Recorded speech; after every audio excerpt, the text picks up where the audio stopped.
Coba bayangkan, kalian adalah bagian dari sebuah tim pengembang software di sebuah perusahaan startup. Kalian, para developer, baru saja melewati masa-masa yang sangat berat, kita sebut aja Hell Week atau Minggu Neraka. Selama 2 minggu terakhir, tim kalian bekerja bagaikan robot. Pagi ketemu pagi, kopi sudah habis berliter-liter, mata sudah merah dan bengkak menatap layar monitor terus-menerus, menulis ribuan kode panjang. Semua itu dilakukan demi mengejar deadline peluncuran fitur baru yang sangat besar dan kompleks. Akhirnya, hari Jumat sore tiba. Codingan selesai, tidak ada error saat di-compile. Developer merasa lega luar biasa. Akhirnya, pikir mereka, kita bisa tidur nyenyak nih weekend ini. Dengan penuh rasa bangga, tim developer menyerahkan hasil kerja keras mereka yang kita sebut sebagai build kepada tim QA atau Quality Assurance atau tim penguji. Di ruang sebelah, tim QA menerima build tersebut dengan semangat. Mereka sudah siap berperang. Mereka sudah menyiapkan dokumen skenario testing setebal 50 halaman. Mereka sudah menyiapkan ribuan data dummy. Mereka juga sudah siap begadang untuk mencari bug sekecil apapun dalam fitur baru itu. Seorang QA, halaman login terlihat. Si tester mengetik username, mengetik password, lalu dengan penuh harapan dia menekan tombol login. Dan apa yang terjadi? Aplikasi langsung tertutup sendiri, crash, hilang dari layar. Si tester bingung, dia coba buka lagi, klik login lagi, crash lagi, layar menjadi putih, sistem mati total. Apa artinya kejadian ini? Artinya, dokumen testing setebal 50 halaman yang sudah disiapkan tadi, sia-sia. Rencana testing seharian penuh, batal total. Dan impian developer untuk tidur nyenyak di akhir pekan, hangus.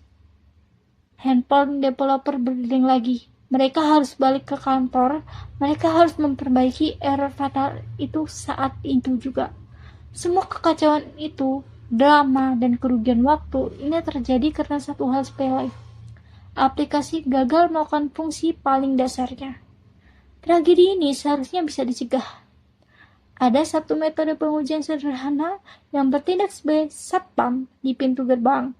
Untuk tidak terjadi, metode penyelamat itulah yang akan kita bahas tuntas hari ini, yaitu namanya smoke testing.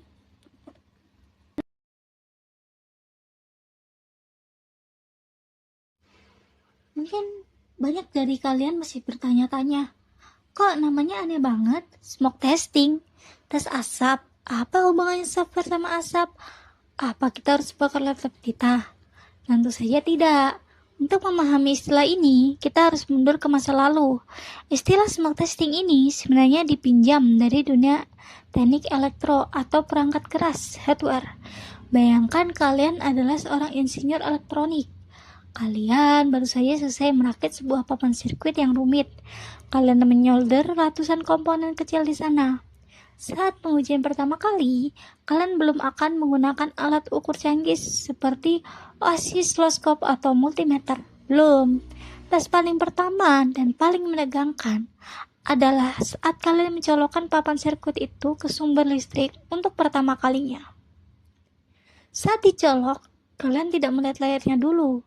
Kalian menggunakan hidung dan mata kalian. Apa yang kalian cari? Mencari asap. Di dunia elektronik, ada lelucon bahwa semua komponen elektronik itu berjalan menggunakan asap ajaib. Kalau asapnya keluar, berarti barangnya rusak. Jika kalian mencolokkan listrik, dan tiba-tiba terlihat asap pengepul dari kapasitor atau mencium bau plastik terbakar, itu adalah tanda bahaya absolut. Kalian harus segera cabut listriknya. Itu artinya tes gagal total. Tidak ada gunanya kalian mengecek apakah tombol volumenya berfungsi, atau kalau dicolok ke listrik saja sudah terbakar, bagaimana mau melanjutkan ke yang lain? Nah, begitu logikanya. Nah, filosofi inilah yang dibawa ke dunia software. Di software, kita tidak mencari asap sungguhan. Kalau laptop kalian berasap, itu masalah lain ya. Yang kita cari adalah asap digital, tanda-tanda vital bahwa aplikasi ini terbakar. Saat pertama kali dijalankan, kita mencari kegagalan yang begitu parah, sehingga membuat pengujian lebih lanjut tuh menjadi sia-sia. Kita masuk ke definisi teknis dan konsep. Smoke testing memiliki konsep dangkal tapi luas, shallow and wide. Jadi sebenarnya kalau kita terjemahkan ke bahasa teknik software, apa itu smoke testing? Smoke testing yang sering disebut juga sebagai Build Verification Testing adalah serangkaian tes non-komprehensif yang dilakukan untuk memastikan fungsi-fungsi paling krusial dari sebuah aplikasi berjalan dengan normal. Mari kita bedah definisi itu pelan-pelan. Pertama, non-komprehensif. Artinya, tes ini tidak lengkap. Tes ini tidak mendalam. Kita tidak sedang mencari bug-bug kecil yang tersembunyi di pojok aplikasi. Itu kita tidak lakukan. Yang kedua, fungsi paling krusial. Ini kuncinya. Kita hanya peduli pada tulang punggung aplikasi saja.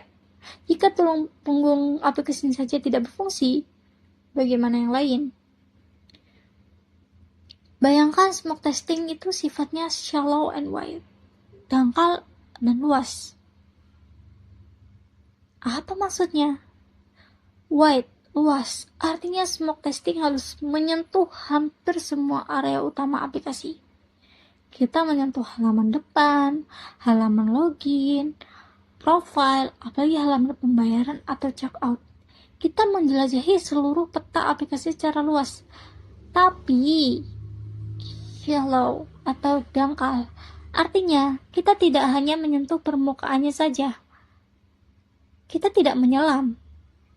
Kita hanya menyentuh permukaannya saja. Nah,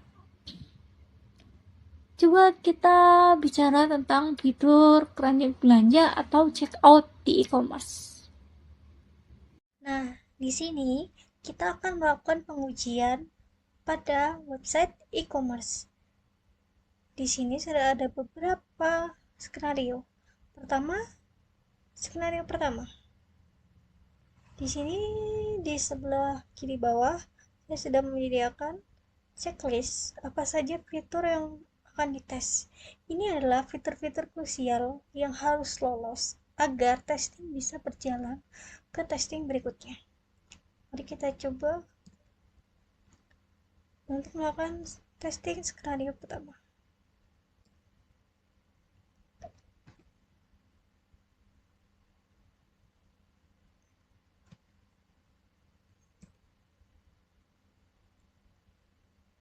Di sini login berhasil, jadi kita checklist bahwa fitur login berjalan dengan baik dan benar.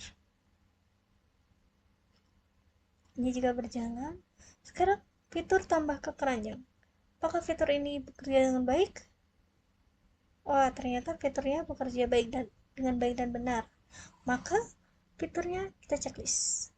Nah, apakah fitur checkout berhasil atau berjalan dengan baik serta benar? Kita lihat. Ini sudah checkout. Kita checkout dan mengisi data-data. Kita misal, lalu sudah ada informasi, semua sudah lengkap, dan kita finish. Oke, semua fitur berjalan baik. Skenario pertama adalah fitur berjalan dengan stabil. Maka dapat dilakukan testing-testing berikutnya.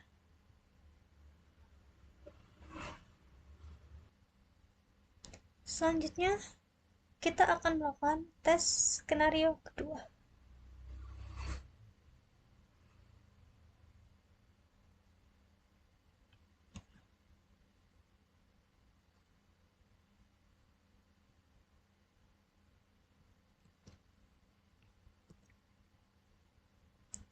Ya, login berjalan dengan baik dan benar, maka fitur login kita lewatkan.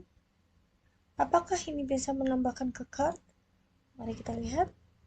Oke, semua berjalan dengan baik dan benar. Ini juga udah berjalan. Check out. Dan kita masukkan nama. Oh, ternyata ada bug di mana last name tidak terisi padahal sudah diisi. Oke, kita coba lanjutkan. Dan ternyata bukannya langsung membayar, malah kembali lagi ke halaman sebelumnya. Jadi fitur checkout tidak berhasil. Di sini kita langsung kembalikan ke developer untuk dibenarkan. Selanjutnya adalah tes skenario 3.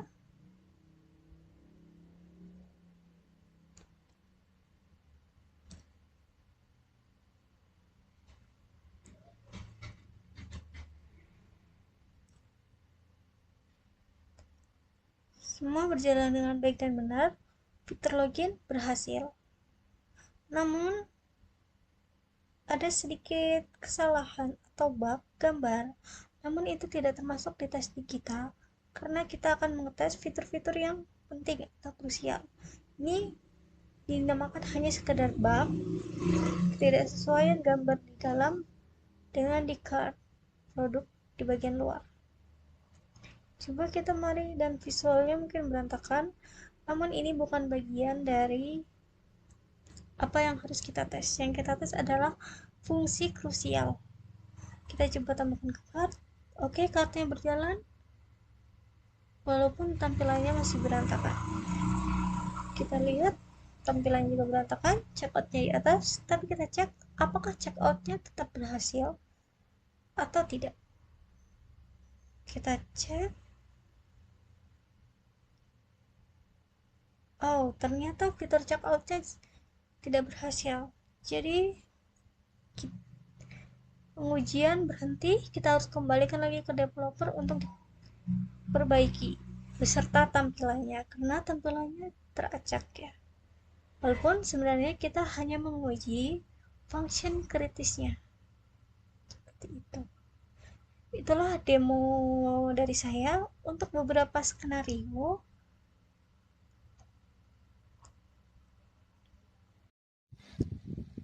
Baik teman-teman dan Bapak Ibu yang saya hormati, kita telah tiba di penghujung mengenai video mengenai smoke testing.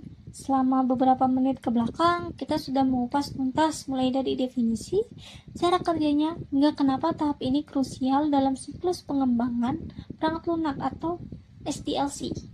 Jika kita tarik benang merahnya, smoke testing ini sebenarnya mengajarkan kita satu filosofi sederhana, namun fundamental dalam dunia engineering, yaitu efisiensi. Kita belajar bahwa tidak ada gunanya melakukan deep testing atau pengujian mendalam yang memakan waktu berjam-jam jika fitur utamanya atau nyawa dari aplikasinya belum bisa berjalan. Saya ingin mengajak teman-teman mengingat kembali analogi asal mula istilah ini. Di dunia elektronik, smoke test dilakukan sesederhana mencolokkan perangkat ke listrik. Kalau keluar asap berarti gagal. Kalau aman, baru kita cek fitur lainnya. Dalam software development, mindset ini kita harus bawa deh. Karena saya sendiri masih belajar.